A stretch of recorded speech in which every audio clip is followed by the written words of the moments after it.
Yes, hello to you all once again, and another very warm welcome back to your favourite classic dirt bike TV show, where of course we continue to look at more of those old school vintage motocross bikes from back in the day. Now, if you're a brand new subscriber to my channel, then welcome aboard, and I do hope you continue to enjoy future video postings here on my channel. So thanks again if you've just recently signed up as a brand new subscriber.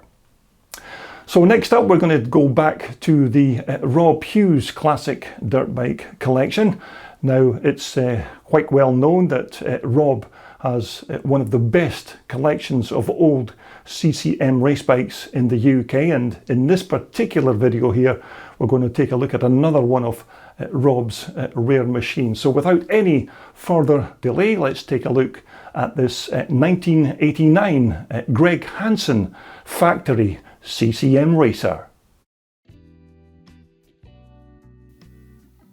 Now, when Alan Clues took back control of the CCM company from Armstrong in 1987, he wanted to get back to designing and building the kind of off-road bikes that he knew and loved prior to that takeover of Armstrong the years before. And although Armstrong's initial investment in CCM at that time was very welcome, unfortunately, their particular business model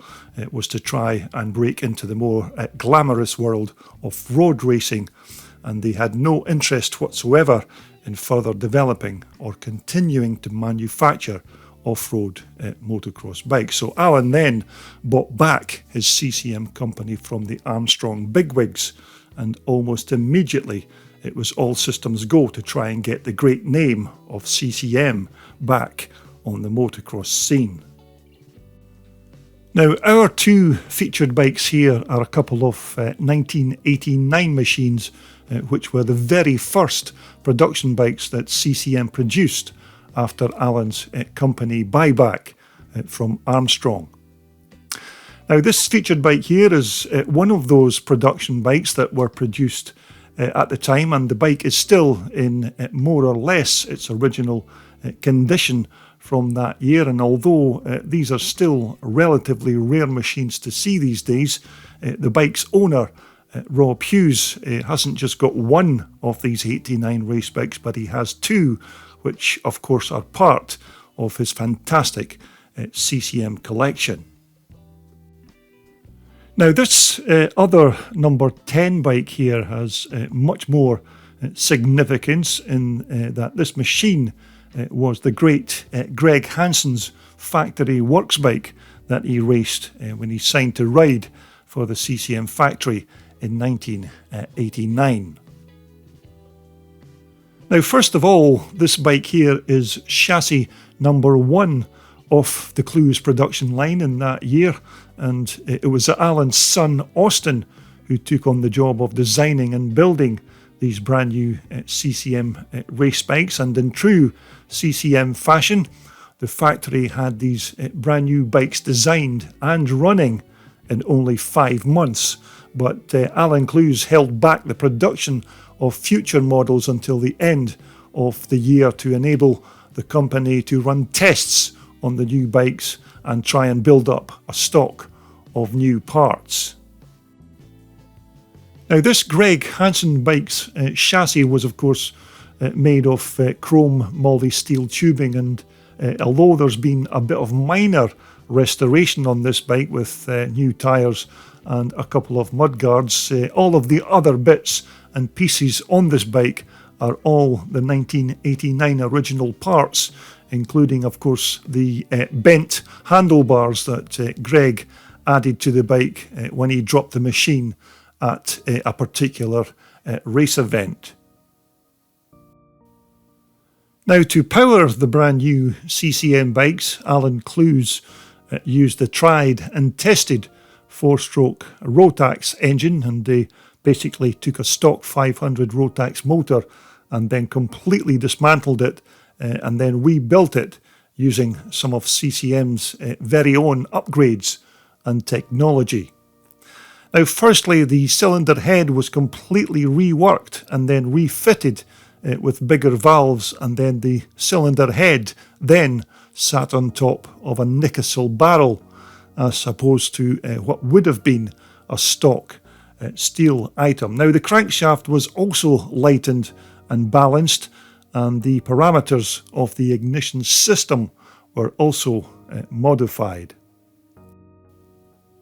Now, also the Rotax's gearbox was changed from a 5-speed to a 4-speed, and this was also given a selector drum that was taken from a Rotax 2-stroke engine.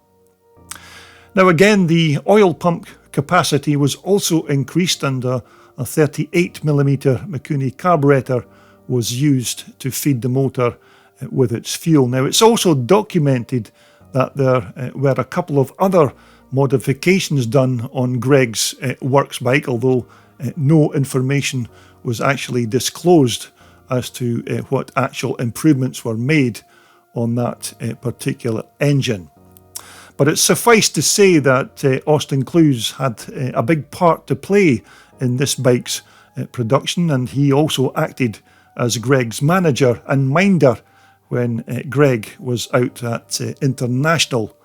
race events. Now, once again, more or less, all of these new model CCMs had these white power 4054 upside down forks fitted on the front, and for their time these suspension systems were pretty good by all accounts, and they did have a good bit of scope for making adjustments or some tuning. Now, the rear shock again was a white power monoshock type affair with a remote gas reservoir to contain the oil and gas. But again, when these front and rear suspension systems were all set up and just right, they certainly did supply very good feedback to the rider. And of course, these were the suspension technologies of their day for 1989. Now, the bike's rear swing arm again was a pretty simple box section alloy unit that was very strong and light, as you'd expect, and the stopping power for the big CCM was supplied by a set of hydraulic Grimeka disc brakes at the front and at the rear, which again were decent enough, although when this big brute got flying around the track, it did take a bit of stopping to try and slow it down. Now, because this was a works factory machine, the bike had to have an exhaust system that complied with the current FIA regulations of its day. So this custom-made CCM works pipe was then fitted to the machine, and as you can see, it was a pretty rugged looking design, and there's not much chance of those mounting brackets breaking loose when you see just how this tailpipe is actually bolted onto the chassis. But the big CCM did have a light removable box section subframe at the back to hold the seat and these side panels on, and of course the fuel tank again was your usual plastic type affair because naturally in the late 1980s plastic parts on almost all off-road motocrossers of that period were now pretty common. And it also had this high boy seat fitted that crept up the rear of the bike's fuel tank. Now, Greg's new 1989 Works CCM had its inaugural debut at the Patchquick Nationals race on February the 19th in the UK of that year, but for race 1 it certainly wasn't the start that Greg would have liked, and although the bike was very quick on the day, the Rotax motor's flywheel then broke when Greg was running in a third place position. Now, in the second moto race of the day, Greg again was running in a fantastic second place to the great Jared Smith when he missed a gear on a downhill jump and then crashed quite heavily. Although in true Greg Hanson fashion, he was back out again for the final race of the day, which ended in another couple of smaller crashes. But overall, both rider and machine certainly showed signs of early promise, and there were still a good few positives to take from their first ever time on the racetrack. Although just a week later at the famous Canada Heights racetrack in the south of the UK, Greg then took the new CCM to a 4th place finish on the day in the early birds race, while he was racing against some of the new up-and-coming riders who were mostly mounted on big 500 two-strokers. So things were certainly improving for the new Hanson CCM partnership, and actually standing among the spectators at that Canada Heights race on that day is said to have been the great CCM rider John Banks and Dave Nichol, who were both jumping up and down in excitement as they were watching Greg perform on the brand new CCM.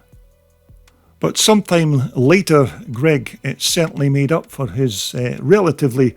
bad initial start to the season when he raced the bike at the British 4-stroke championships, when he managed to take 3 race wins on the day at that race event. But while taking part in an international motocross race in Italy sometime later, Greg then broke his leg during qualifying, and he had to have a pin inserted in his leg, which, as you'd expect, ended his racing season that year, whereby CCM then decided just to concentrate on racing in the British domestic 4-stroke motocross series the following year. And he made up a 3-man works team that consisted of himself, Austin Clues, and of course Steve Howe. But yet again, another nice pair of CCM machines, and another piece of CCM history there with that Greg Hanson Works race machine, which is extremely rare. And not only has Rob just got the one of these 89 Alan Clues bikes, he also has to go that little bit further and make us all doubly jealous by having 2 examples in his vast collection of fantastic CCM race bikes. Well, I hope you enjoyed that walk around at Greg Hanson 1989 CCM factory bike. As I said, just one of the many CCM machines in the Rob Hughes classic dirt bike collection. And of course, we will be taking a look at more CCMs from Rob's collection in future videos here on my channel. Okay, it won't be long now till the Telford Classic Dirt Bike Show, which is due to be held on the 12th and 13th of February, so just a few weeks away now, and we will be attending that particular event to try and bring you some of those very nice, shiny vintage dirt bikes from that 2-day Telford Classic Dirt Bike Show. So if you've not already subscribed to my channel, then I do hope you will do that very small thing in order that you don't miss out on any future postings here on CDB TV. So coming up next, we're going to stay with the Rob Hughes collection of vintage dirt bikes, and in my next video posting we'll be taking a look at this absolutely immaculate Vic Eastwood Hagen Yamaha. Now these are very rare machines. You don't see many of these bikes going around racetracks these days, and we'll be taking a look at this beautiful Hagen Yamaha in my next video posting here on my channel. But until then, of course, everybody out there, continue to be safe and well when you're out there riding those old vintage dirt bikes, and I hope to speak to you again very soon when we all return to your #1 and favourite classic dirt bike TV channel.